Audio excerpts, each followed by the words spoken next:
दोस्तों स्वागत है सभी का एग्जाम सिद्ध एमएस यूट्यूब चैनल पर। आज के इस वीडियो में हम सॉल्व करने वाले हैं अर्धवार्षिक परीक्षा half yearly Hindi class 10th का पेपर।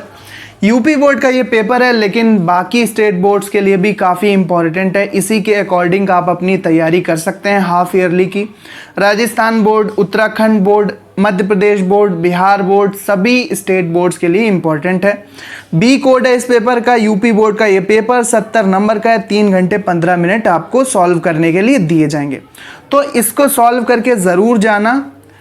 इसी के अकॉर्डिंग आप अपनी तैयारी कर सकते हैं। इसी के आधार पर पेपर बनते हैं। ये एक बहुत ही इंपॉर्टेंट मॉडल पेपर है। तो यहाँ पर इंस्ट्रक्शन पढ़ लेते हैं। निर्देश क्या है हिंदी कक्षा 10 के कि प्रारंभ में 15 मिनट परीक्षार्थियों को प्रश्न पत्र पढ़ने के लिए दिए गए हैं। ये प्रश्न पत्र 2 खंडों आ और बा में विभाजित है।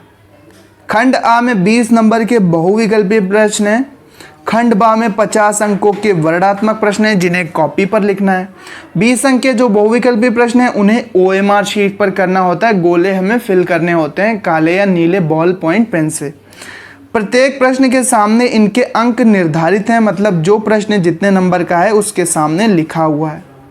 खंड आ बहुविकल्पीय के 20 प्रश्न देखते हैं। ये OMR पर जो करने हैं 4 विकल्प दिए होते हैं। इसमें लिखा है कि त्यागपत्र के लेखक का नाम है।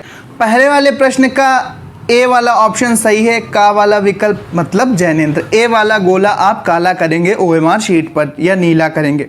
उसने कहा था किस विधा की रचना है। उसने कहा था किस विधा की रचना है, मतलब ये उपन्यास है, कहानी है, यात्रा व्रत है या आलोचना है। तो ये एक कहानी है। उसने कहा था, बी वाला यानी खा वाला विकल्प सही है। ABCD हिसाब से आप देखेंगे OMR शीट पर यहाँ का, खा, गा और घा दिया है। OMR शीट पर 1 2 3 4 करके भी विकल्प दिए हो सकते हैं। उसी हिसाब से आप अपना चयन करके लिखेंगे। रामचंद्र शुक्ल की कहानी है, तो 11 वर्ष का समय रामचंद्र शुक्ल की कहानी है।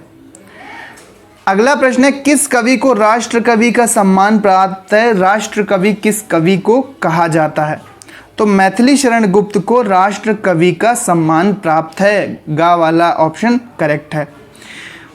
क्वेश्चन नंबर 5, प्रश्न संख्या 5, श्याम नारायण पांडे किस रस के कवि हैं। तो श्याम नारायण पांडे करुण रस के कवि नहीं हैं, हास्य रस के भी नहीं हैं, वात्सल्य रस के भी नहीं हैं, ये वीर रस के कवि हैं। बी वाला ऑप्शन सही है। उपन्यास सम्राट किसे माना जाता है।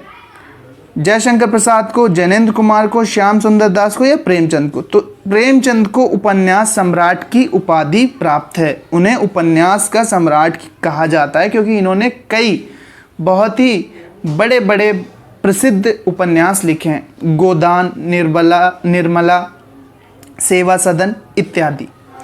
आकाशदीप की रचना विधा क्या है, यानी आकाशदीप क्या है। तो आकाशदीप जयशंकर प्रसाद की एक कहानी है। ये पहला वाला ऑप्शन सही है। अगला प्रश्न है हमारे पास भक्ति काल की रचना है। अगला प्रश्न है भक्ति काल की रचना है।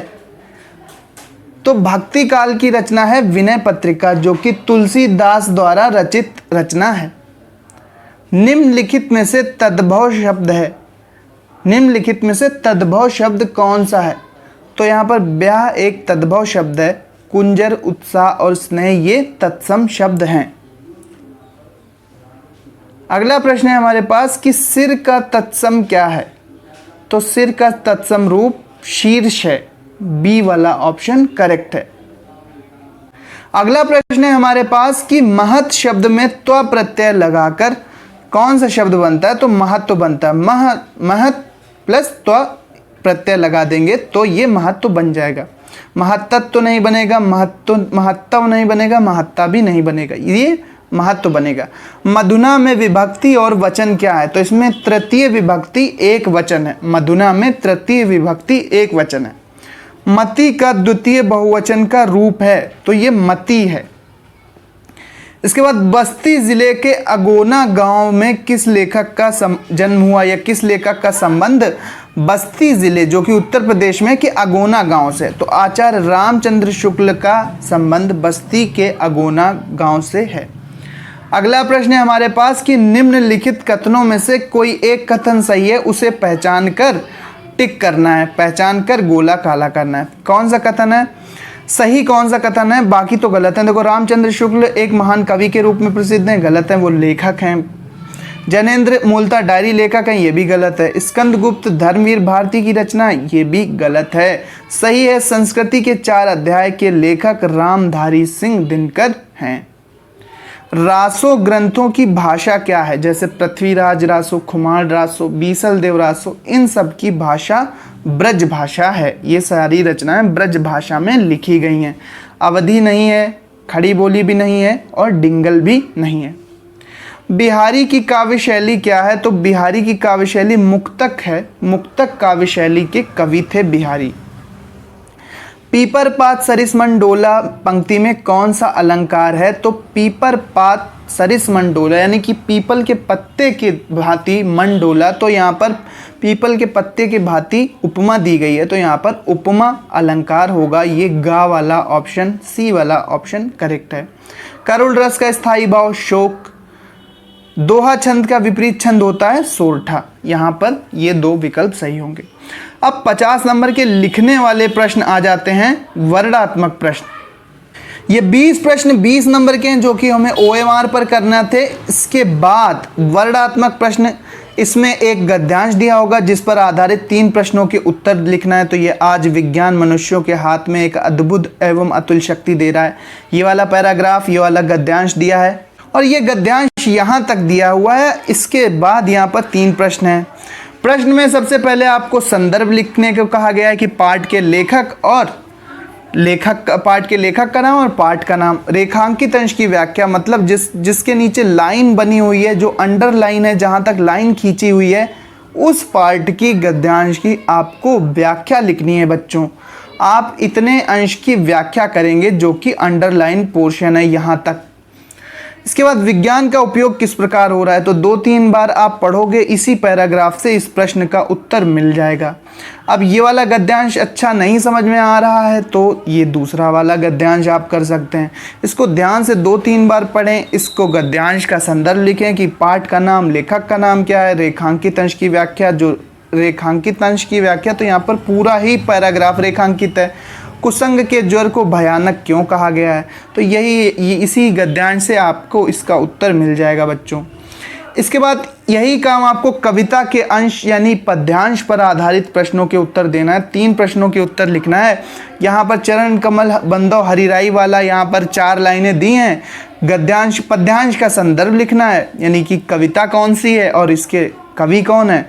रेखांकित अंश की व्याख्या करनी है। ये जो एक लाइन के नीचे अंडरलाइन किया हुआ है, इसकी व्याख्या करनी है कि इस लाइन का मतलब क्या है, इसकी व्याख्या क्या है। और बार बार बंदो तिह पाई में कौन सा अलंकार है। ठीक है, ये आप कर सकते हैं। अगर ये नहीं आता तो आप ये दूसरा वाला कोई एक करना है, दोनों नहीं करना है, कोई एक ही करना है। सच्चा प्रेम वही है जिसकी तृप्ति आत्मबलि पर हो निर्भर। त्याग बिना निष्प्राण प्रेम है, करो प्रेम पर प्राण निछावर। देश प्रेम वह पुण्य क्षेत्र है, असम अमल असीम त्याग से विलसित। आत्मा के विकास से जिसमें मनुष्यता होती है विकसित। ठीक है, तो इससे सच्चे प्रेम की परिभाषा पूछ ली गई है। रेखांकित अंश की व्याख्या, कैसा प्रेम निष्प्राण होता है, तो इसमें संदर्भ नहीं पूछा गया है। तो यहाँ पर इसी पैराग्राफ से, इसी कविता के अंश से, इसी पद्यांश से आप इन तीनों उत्तरों को ढूंढ कर लिख सकते हैं। थोड़ा बहुत बनाकर इधर उधर करके भी लिख सकते हैं। 6 नंबर आपके पक्के हो जाएंगे बच्चों। इसके बाद किसी एक लेखक का जीवन परिचय और उसकी 2 रचनाओं के नाम। ये 3 और 2 यानी 2 रचनाओं के 2 नंबर, जीवन परिचय के 3 नंबर। जयशंकर प्रसाद का लिख सकते हैं, राजेंद्र प्रसाद का, रामचंद्र शुक्ल, किन्हीं एक लेखक का आपको लिखना है, किसी एक लेखक का लिखना है। यही काम आपको कवियों में करना है। एक कवि का जीवन परिचय, जैसे सूरदास, सुमित्रानंदन पंत और गोस्वामी तुलसीदास, किसी एक का आप जीवन परिचय लिखेंगे, उनकी 2 प्रमुख कृतियों के नाम लिखेंगे। ठीक है, पल्लव वीणा सूरदास की, या सूरसागर, सूरावली। गोस्वामी तुलसीदास की बहुत सी रचनाएं, विनय पत्रिका, रामचरितमानस, ठीक है, रामलला, नाचू, तमाम सारी रचनाएं हैं। किन्हीं 2 रचनाओं के नाम आप लिखेंगे। इसके बाद संस्कृत गद्यांशों में से किसी एक का गद्यांश का हिंदी में अनुवाद करना है। मानव जीवनस संस्करण संस्कृति, तो पाठ का नाम यहाँ पर लिखना है। संदर्भ में कि कौन से पाठ से ये गद्यांश लिया गया है। इसके बाद आपको इसका हिंदी में अनुवाद बस करना है, व्याख्या नहीं करना है, अनुवाद करना है बच्चों। इसका आप ये जो यहाँ से ये पैराग्राफ दिया है इसका हिंदी में अनुवाद करना है कि इन संस्कृत पंक्तियों का हिंदी में क्या अर्थ है। 2 दिए हैं, किसी एक का करना है। जैसे यहाँ पर दिया है वाराणसी सुविख्यात प्राचीन नगरी, वाराणसी एक विख्यात प्राचीन नगर है। इति विमल सलिल तरंग्या घड़या कूले स्थिता, ठीक है, ये कहाँ पर स्थित है, ये अच्छे से आप इसका हिंदी अनुवाद करेंगे। संस्कृत कठिन होती है बच्चों, इसलिए यहाँ पर मैं आपको पूरा अनुवाद नहीं बता रहा हूँ क्योंकि मुझे नहीं समझ आता है। आप इसको करके जाएंगे। ये प्रश्न 4 नंबर का था, 5 नंबर का था, 2 नंबर का संदर्भ, 3 नंबर का अनुवाद। यही काम आपको श्लोक में करना है। किसी एक श्लोक का संदर्भ सहित हिंदी में अनुवाद करना है। सर्वे भवन्तु सुखिना सर्वे सन्तु निरामया वाला श्लोक का, या फिर इस बंधन वरण वापि जयो वापि पराजया, किसी एक श्लोक का संदर्भ कि कौन से चैप्टर से लिया गया है, कौन सी आपकी पाठ्य पुस्तक है, और हिंदी में अनुवाद करना है 2 लाइनों का। इसके बाद अपनी पाठ्य पुस्तक से कोई एक श्लोक याद किया हुआ लिखना है जो कि इस प्रश्न पत्र में ना आया हो। जो ऊपर 2 श्लोक दिए हैं यही नहीं छाप देना है आपको कि यही उठा के छाप दिया आपने, ऐसा नहीं है। आपको अपना याद किया हुआ कोई लिखना है श्लोक। इसके बाद किन्हीं 2 प्रश्नों के संस्कृत में उत्तर देना है। वाराणसी नगरी कस्य कूले स्थिता, तो ये देखो इसी पैराग्राफ में आपको यहाँ मिल जाएगा, ठीक है। वाराणसी सुविख्यात प्राचीन नगरी, यहाँ से आप यहाँ तक कहाँ स्थित है यहाँ पर बताया गया है। इसके बाद वाराणसी कस्य भाषया केंद्रम अस्ति, वाराणसी संस्कृत भाषा का केंद्र था। वीर केन पूज्यते, वीर वीरेण पूज्यते, ये आपको पता होगा। आपके सिलेबस में अच्छे से संस्कृत पढ़ के जाना है, संस्कृत में कम पढ़ के भी अच्छे नंबर आप प्राप्त कर सकते हैं। थोड़ा ही काम है, श्लोक का अनुवाद याद कर लो, 2-3 चैप्टर इंपॉर्टेंट उनका अनुवाद याद करके जाना। कौन से चैप्टर से ये देख लेना।